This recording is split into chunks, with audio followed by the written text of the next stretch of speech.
कौमों की कौमें जड़ हो गई हैं।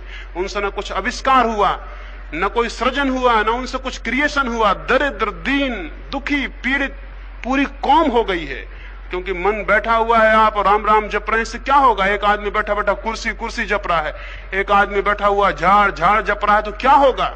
अगर पूरा मुल्क इसको समझ ले और इस तरह करने लगे तो मुल्क मर गया, सड़ गया, उसकी पूरी संस्कृति प्राण खो देगी। राम राम जपना ध्यान नहीं है, और न बैठ के माला फेरना ध्यान। क्या है इडियोटिक, हमने सारी बातें पकड़ रखी हैं, कैसी मूर्खतापूर्ण। एक आदमी एक माला को लिए है और गुरिये सरका रहा है और सोच रहा है कि भगवान के करीब पहुंच रहे हैं गुरिये सरकाने से। लेकिन हमको ये ख्याल रहे हैं, ये ध्यान नहीं है। ध्यान का अर्थ है चित्त की हर एक स्थिति के प्रति सजग हो जाना, अवेयरनेस। अगर मेरे भीतर क्रोध है तो मैं अपने सारे प्राणों को इकट्ठा करूं और क्रोध के प्रति जाग जाऊं। फिर देखें क्या होता है। आपके जागते ही क्रोध विलीन होने लगेगा। आप जितने होश से भरेंगे, कभी होश से भर के क्रोध करके देखें, फिर मेरी बात समझ में आ जाएगी। क्रोध आए उसी वक्त एकदम सजग हो जाएं और अपने क्रोध को देखें, और देखें कि क्रोध कहां है। आप हैरान हो जाएंगे, आप जागेंगे, पाएंगे क्रोध गया। सोया हुआ आदमी क्रोध करता है, सोया हुआ आदमी सपने देखता है, जागने के बाद सपना कहां? ये सब सपने हैं, इनसे लड़ने की जरूरत नहीं है, जागने की जरूरत है। जीवन की इन सारी चित्त की विकृतियों के प्रति जागे और देखें कि जाग के क्या होता है। बड़ा आश्चर्य है, और कई बार ऐसा हो जाता है कि हम कहीं और समस्या को खोजते रहते हैं, समस्या कहीं और होती है। क्रोध का होना समस्या नहीं है, निद्रा का होना, मूर्छा का होना समस्या है। हम खोजते हैं अक्रोध में हल, अक्रोध में कोई हल नहीं है, क्षमा में कोई हल नहीं है। हल है जागरण में, होश से भर जाने में, विवेक में।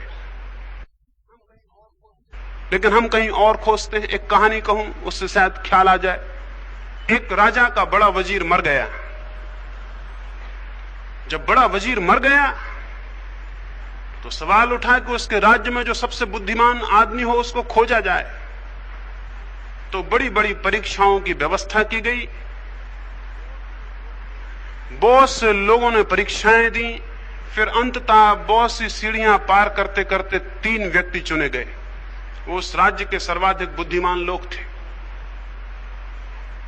लेकिन अब भी सवाल था, उन 3 में से एक को चुनना था, इसलिए अंतिम निर्णायक परीक्षा तय की गई। एक दिन पहले अफवाह उड़ा दी गई, जैसा आजकल सभी परीक्षाओं में एक दिन पहले पता चल जाता है कि पेपर क्या आने वाला। ऐसी न मालूम कैसे गड़बड़ हुई कि अफवाह पहले उड़ गई कि क्या परीक्षा होने वाली।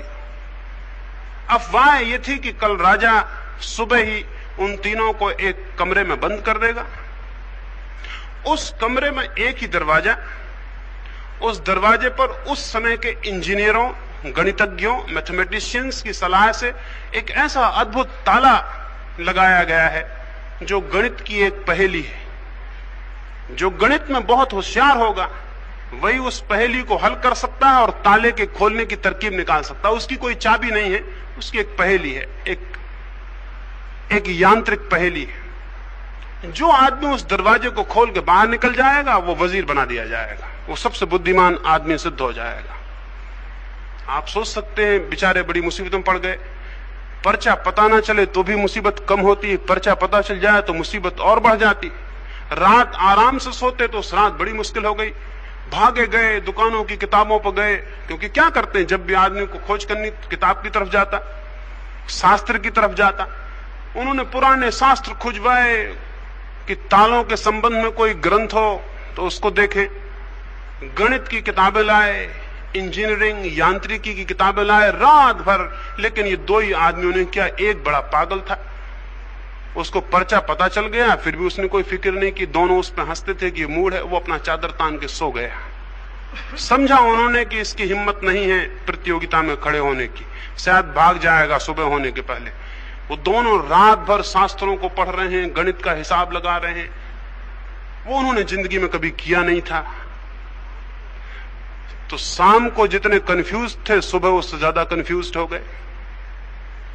गणित से परिचित न थे, इंजीनियरिंग से परिचित न थे, बड़े बड़े शास्त्र मोटे, और हमारा ख्याल ये होता है कि जितना बड़ा शास्त्र हो उतनी बड़ा सत्य उसमें होता है। किसी धर्म की छोटी किताब, वो धर्म छोटा हो जाता है, शास्त्र बड़ा। फिर जितना पुराना शास्त्र हो उतना ज्यादा सत्य होता है। तो सभी धर्म कोशिश करते हैं कि हमारा शास्त्र सबसे मोटा, खूब मोटी जिल्द में छापते हैं, खूब मोटे पन्ने में, बड़े बड़े अक्षरों में, और सबसे पुराना, क्योंकि सबसे पुराना जो होता है वो उतनी कीमती, उतनी सच होता है। तो पुराने से पुरानी किताबें बेचारे ले आए, एक किताब पलटे फिर दूसरी, क्योंकि रात भर थोड़ा सा वक्त, जिंदगी बड़ी कितनी, रात छोटी, बहुत शास्त्र सारे कमरे में भर लिए, इधर से उस पे इस पे, रात भर सुबह तक हालत उनकी ये हो गई। अगर आप उनसे पूछते कि 2 और 2 कितने, तो वो नहीं बता सकते थे। पंडित बता सकते हैं कि 2 और 2 कितने, नहीं बता सकते। कोई पंडित नहीं बता सकता, क्योंकि पंडित होते होते दिमाग तो विकृत हो जाता है। उसकी रटी हुई बातें पूछ लें तो बता देगा, लेकिन जिंदगी कोई समस्या खड़ी कर दे तो खड़ा रह जाएगा। उससे पूछें गीता के श्लोक का अर्थ, फौरन बता देगा। वो तो मशीन है, उसने तो याद किया हुआ है। लेकिन जिंदगी कोई समस्या खड़ी कर दे तो मुश्किल हो जाए। लेकिन सुबह तक उन्होंने समझा कि हम तो तैयार हो गए। वो आदमी सो के उठा, रोज की बजाय और देर से उठा, तो उन्होंने कहा तुम बिल्कुल मूढ़ मालूम होते हो, रात भर सोए रहे। वो कुछ भी नहीं बोला, क्योंकि जो जानता है वो मूढ़ों की बात तो कुछ भी नहीं बोलता है। तीनों चले राजमहल की तरफ। जिन 2 का शास्त्र ज्ञान घना हो गया था, उनके पैर तो डगमग हो रहे थे, कहीं रखते थे कहीं पड़ते थे। हमेशा ही ऐसा हुआ, पंडित पैर कहीं रखता है कहीं पड़ता है। पंडित से अंधा कोई होता दुनिया में? क्योंकि आंख तो बसती नहीं, वो तो पढ़ते पढ़ते ही नष्ट हो जाती है। खैर, किसी तरह डगमगाते वो महल के द्वार पर पहुंचे, मगर तीसरा आदमी गीत गुनगुनाता हुआ चल रहा था। वो अपने भीतर गणित चला रहे थे। रात भर जो सीखा था वो घूम रहा था, चक्कर खा रहा था। पैर कहां, हम कहां, उसका कहां पता था। हिसाब चल रहे थे भीतर कि अगर ऐसा हो तो क्या हो, वैसा हो तो क्या हो। पहुंचे राजमहल। सच थी अफवाह, सच थी, पर्चा सच में ही पता चल गया था। वो एक कमरे में बंद कर दिए गए, और राजा ने कहा जो पहले निकल आएगा वो बड़ा वजीर हो जाएगा।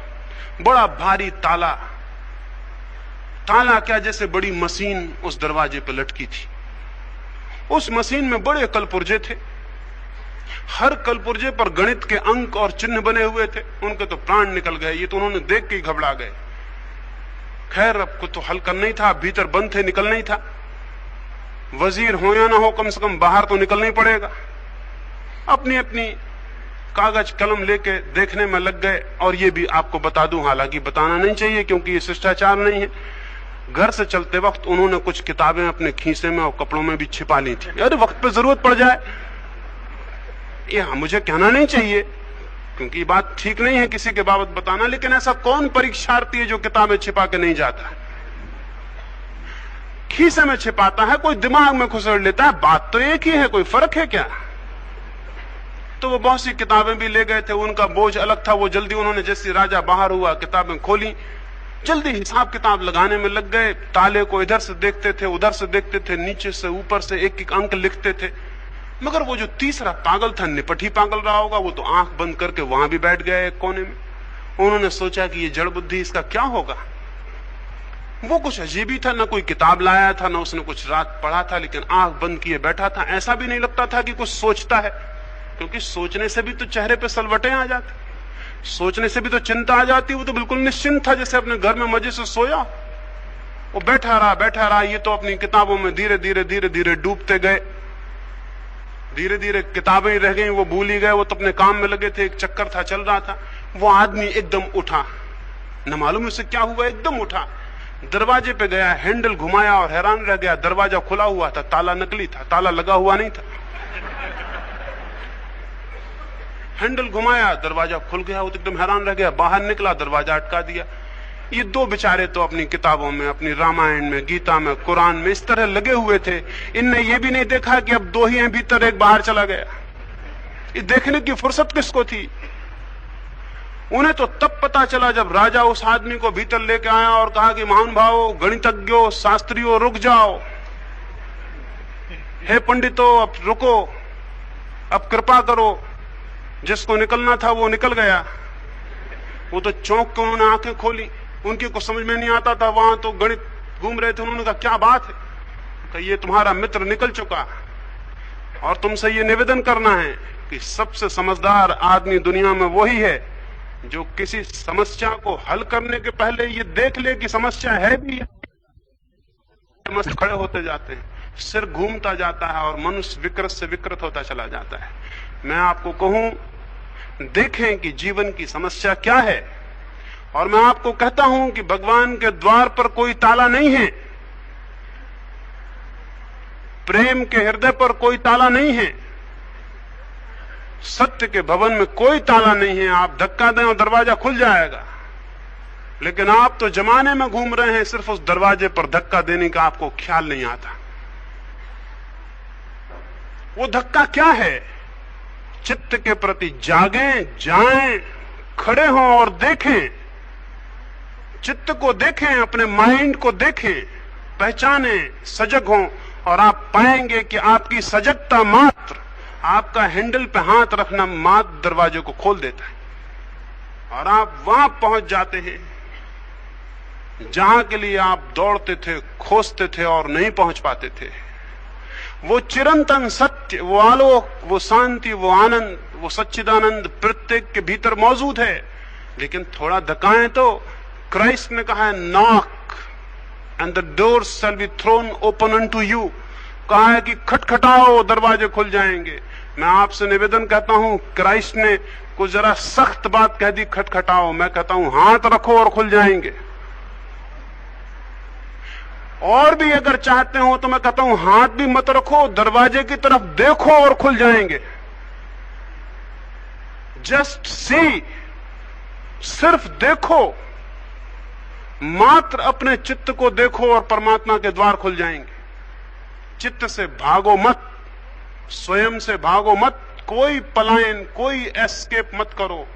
जागो और देखो, अपने को स्वीकार कर लो और फिर देखो क्या होता है। क्या होगा वो मैं नहीं कह सकता, क्योंकि उसे कभी कोई मनुष्य नहीं कह सका कि क्या होगा। होगा कुछ अद्भुत अलौकिक जो हम नहीं जानते, जो बिल्कुल अननोन है, जो बिल्कुल अज्ञात है, जिसे हमने कभी नहीं जाना, कभी नहीं पहचाना। उस अद्भुत प्रीतम से मिलना हो सकता, एक ऐसे आलोक, एक ऐसे अमृत, एक ऐसे शांति के निकट पहुंच सकते हैं जो अनंत है, सनातन है, अनादि है, जिसे हमने कभी नहीं पहचाना, क्योंकि हम तब चक्कर में थे, हमें तो पता ही नहीं कि और भी कुछ है। मनुष्य कृत, मनुष्य की दुनिया के बाहर एक दुनिया और है, प्रकृति की, परमात्मा की। मनुष्य के विचारों के पीछे एक अद्भुत लोक है, सनातन और अमृत। एक ऐसा आलोक है, एक ऐसी सत्ता है, एक ऐसा एग्जिस्टेंस है जहां कोई मृत्यु नहीं, कोई पीड़ा नहीं, कोई दुख नहीं, जहां शाश्वत संगीत सदा से निनादित हो रहा है। उसकी तरफ आंख खुलते ही, जागते ही पहुंचना हो जाता है। उसके लिए आमंत्रण देता हूं। यह आमंत्रण ही धर्म का आमंत्रण है। मस्जिद के ऊपर से होती अजान धर्म का आमंत्रण नहीं है। मंदिर के बजते हुए घंटे धर्म का आमंत्रण नहीं है, क्योंकि घंटे और अजान आपस में लड़ते हैं और आदमी को कटवाते हैं। धर्म का आमंत्रण तो एक है, मंदिर में जाओ, मस्जिद में जाओ, ये नहीं। ये तो किन्हीं सांप्रदायिकों के, किन्हीं पुरोहितों के षड्यंत्र और जाल हैं। धर्म का आमंत्रण तो यह है, सब मंदिर, सब मकान, सब मस्जिद छोड़ो, अपने भीतर जाओ, क्योंकि अगर परमात्मा का कोई मंदिर है तो वहां है। मैं उस मंदिर में चलने के लिए निवेदन करता, प्रार्थना करता। इससे ज्यादा कुछ नहीं कह सकता कि वहां क्या होगा। वहां यह होगा कि आप तो मिट जाओगे और परमात्मा होगा। वहां यह तो होगा, आपकी बूंद तो मिट जाएगी लेकिन सागर प्रकट होगा। उस सागर की तरफ अपनी बूंद को ले चलें और देखें, जागें, पहचानें, परमात्मा करे। प्रत्येक के जीवन में यह मौका आए कि वो मिट सके और परमात्मा हो सके। प्रत्येक के जीवन में यह अवसर आए कि वो समाप्त हो जाए और सत्य उपलब्ध हो जाए। यह हो सकता है, लेकिन जो मृत्यु से डरेंगे और भागेंगे, अभाव से डरेंगे और भागेंगे, उनको कभी नहीं हो सकता। लेकिन जो मरने के लिए आज राजी है, मिटने के लिए आज राजी है, और जो अपने अहंकार को छोड़ के अपने भीतर देखने को आज राजी है, वो आज ही उपलब्ध हो जाएगा। अंततः आपसे कहूं, जो मृत्यु से भागते हैं वे मृत्यु में पहुंच जाते हैं, जो मृत्यु को स्वीकार कर लेते हैं और जागते हैं वे मोक्ष में पहुंच जाते हैं, जो अभाव से भागते हैं वो बड़े से बड़े अभाव में घुसते जाते हैं, और जो अभाव को अंगीकार कर लेते हैं वे परम भाव में पहुंच जाते हैं, वे परमात्मा में पहुंच जाते हैं। शून्य हो जाएं, अभाव को अंगीकार कर लें और देखें कि पूर्ण आ जाता है। परमात्मा ये करे। मेरी इन बातों को इतने प्रेम, इतनी शांति से सुना है, उससे बहुत बहुत आनंदित, अनुग्रहित हूं। सबके चरणों में प्रणाम करता हूं, क्योंकि सभी के चरण परमात्मा के चरण हैं।